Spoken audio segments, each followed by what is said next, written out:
బెల్లంపల్లి పట్టణం 2వ ward polytechnic Indiramma కాలనీలో జనవరి 29వ తారీఖున ఇంటి ప్రహరీ గోడలు కూల్చిన విషయం తెలిసిందే.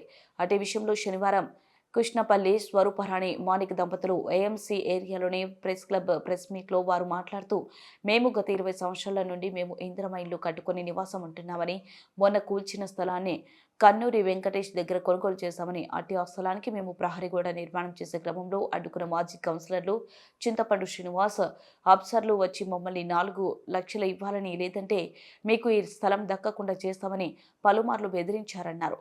మాకు అధికారికంగా అన్ని డాక్యుమెంట్స్ ఉన్నాయి. మేము ఎందుకు మీకు డబ్బులు ఇవ్వాలని మేము వాదించగా, అది మనసులో పెట్టుకుని మాపై కక్ష సాధింపుగా అధికారులతో మా ఇంటి ప్రహరిని అక్రమ కట్టడం అని అధికార బలంతో కూల్చివేశారన్నారు.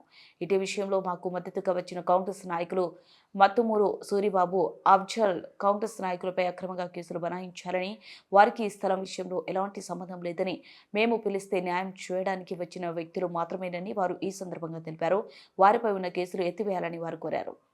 చాలా రోజులు అట్టి తడకలు కట్టి ఉండే చుట్టూ అయితే పాములు, తేళ్ళు, అవి జంతువులు, పందులు ఇవన్నీ అచ్చుకుంటే ఇంట్లో అనేది భయం. మాకు ఎంతో పుడుతాయో ఏమో అని భయానికి మేము చాలాసార్లు ఇట్లా పైసలు లేక బాధపడుతున్నాం, కట్టలేకపోతున్నాం. అయితే ఈసారి మేము ఏం చేసినామంటే పైసలు అప్పు తెచ్చి కనీసం 3 లక్షల దాకా అప్పు తెచ్చి ఇక కాంపౌండ్ కట్టుకుందామని, అది కూడా స్టే ఆర్డర్ కూడా తెచ్చినాం. దాంట్లో హైకోర్టు నుండి స్టే ఆర్డర్ తెచ్చి కట్టుకొని మొదలు పెట్టినాం. అందరు వచ్చిండ్రు కూడా, అధికారులు వచ్చిండ్రు, చూసిండ్రు. లేదు వీళ్ళ దగ్గర అన్నీ ఉన్నాయి కాగితాలు, అట్లా ఏం లేదు కట్టుకొని అంటే ఇక వీళ్ళు అట్టుగానే ఉంటారు కదా ఎందుకు కానీ మేము మొత్తం కట్టుకున్న తర్వాత ఇక మరి వీళ్ళు ఏం ప్లాన్ చేసిండ్రో తెలియదు. కట్టేదాకానేమో ఏ ప్లాన్ చేయలేదు. మరి పడగొడదామా ఏం చేద్దామా అన్నట్టు కూడా ఏది మాకు డౌట్ కానియలేదు. తర్వాత వాళ్ళు మమ్మలను కట్టిన తర్వాత ఒక లెటర్ పంపారు. అయితే ఇక ఇది మొత్తం కట్టుడైంది, సున్నమేసుడైంది, గేట్లు అన్నీ పెట్టిన తర్వాత ఇక వాళ్ళు ఒక్కొక్కరుగా బెదిరించుడు షూరు చేసిండ్రు. మళ్ళీ తర్వాత చింతపండు సీను, అందులో ఆ చింతపండు సీను కూడా మాకు ఏదైనా ఇస్తేనే మేము కట్టనిస్తాం, లేకుండా కట్టనీయం, ఏమనుకున్నావు మీకు తెలుసు కదా మా సంగతి, ఏమనుకుంటున్నాం అట్లా అని. మళ్ళీ కొందరు ఆయనతో స్నేహితులు కూడా చాలా మంది ఉన్నారు ఆ చింతపండు సీనుకు ఆ ఏరియాలో. ఇక మళ్ళీ ఆడవాళ్ళని కూడా అటు ఇటు వాళ్ళకు నచ్చజెప్పి ఈ బోగసులు, ఈ కరెక్ట్ కాగితాలు కావు వీళ్ళు తీసుకోలేదు అని మమ్మల్ని అట్టిగానన్నా బదనాం చేసుకుంటా మేము తీసుకున్న భూమి అట్టిగా కేటాయించుకున్నట్టు వాళ్ళు ఏం చేసిండ్రంటే మా నక్షలో ఉన్నది మేము చూపెడతాం అట్టిట్లా అని ఏం చేద్దో చెప్పుకుంటా వాళ్ళు అసలు అంటే మేము తీసుకున్న భూమిని వాళ్ళు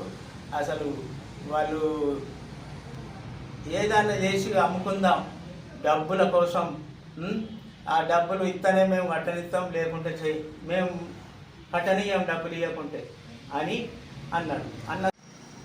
మేము ఇక 4 లక్షలు వాళ్ళు అడిగారు కాబట్టి ఇంత రకం మేము ఇవ్వలేమని మేము ఈ ప్రయాసపడి మేము ఎట్లా చేసే కట్టుకున్నాం కదా అని అంటే వాళ్ళు బెదిరించారు. ఎటు చేసి మేము కూలబడతాం, మీరు ఇవ్వకుంటే ఇది తప్పకుండా అవుతుందని అన్నారు. అన్న మూలిగా మమ్మల్ని దయదాల్చి పాపం వాళ్ళు ఎవరు సూరిబాబును అఫ్జల్ వాళ్ళు అయ్యో గంత అన్యాయం జరుగుతుందాడ ఎట్లా అని వాళ్ళు అట్లా ఏందో మరి ఎట్లా వచ్చిందో తెలియదు కానీ వాళ్ళు చూసి ఆ ఏరియాకి వచ్చిండ్రు. వాళ్ళు వచ్చిన తర్వాత పాపం వాళ్ళు ఏదో 4 రోజులు సమయం అడుగుతాడు కదా, అంత వృద్ధుడు గంత కింద పోరుతాడు, గ్యాస్ నూనె పోసుకుంటాడు, మళ్ళీ తర్వాత మట్టి పోసుకుంటాడు మీద.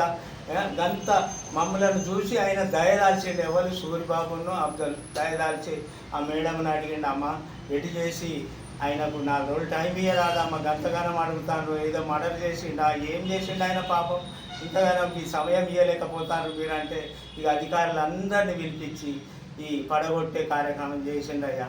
ఇక మేము బాధపడుతున్నాం చాలా, మేము మా బిడ్డలు మేము కుంగిపోతున్నాం అయ్యా, మేము చాలా కుంగిపోయినాం. మేము సత్తనని కూడా చెప్పినాము, ఏమేమో చెప్పినా కానీ మమ్మల్ని ఎవ్వరు కనుకరించలేదు. పాపం వాళ్ళ మీద అట్టిగా కేసులు పెట్టారు సూరిబాబు అఫ్జల్ మీద. ఆ కేసులు పెట్టకుండా దయచేసి వాళ్ళను ఏదో మమ్మల్ని ఏదో మాట్లాడుతానని వచ్చినందుకు వాళ్ళని ఇరికించి మాకు ఎవ్వరు సాయం చేస్తే వాళ్ళని ఇరికియాలని ప్రయత్నం చేస్తాను రేవలే. అందుకే వాళ్ళు అక్కర్లేరు ఇవ్వలేని చాలా మంది ఉన్నారు మాకు సాయం చేస్తాం. కానీ ఇక అందరికీ చెప్పేస్తాను, అందరినీ బెదిరిస్తాను, ఇట్లా రావద్దు చేయొద్దు అని అంటారు. అందుకే మేము ఇక మాకు ఎవరు అక్కలేరు కాబట్టి వాళ్ళ అధికారులు కాబట్టి కొంచెం వచ్చి మా కోసం సపోర్ట్ పలికినందుకు వాళ్ళ పేర్లు ఇచ్చి వాళ్ళను అన్యాయంగా వాళ్ళను కేసులో ఇరికిస్తాను. సూరిబాబును వాళ్ళ అబ్జాల్ను. ఇది న్యాయం కాదు ఎవరికి. ఎందుకంటే ఏదో మేము దళితులం కదా అని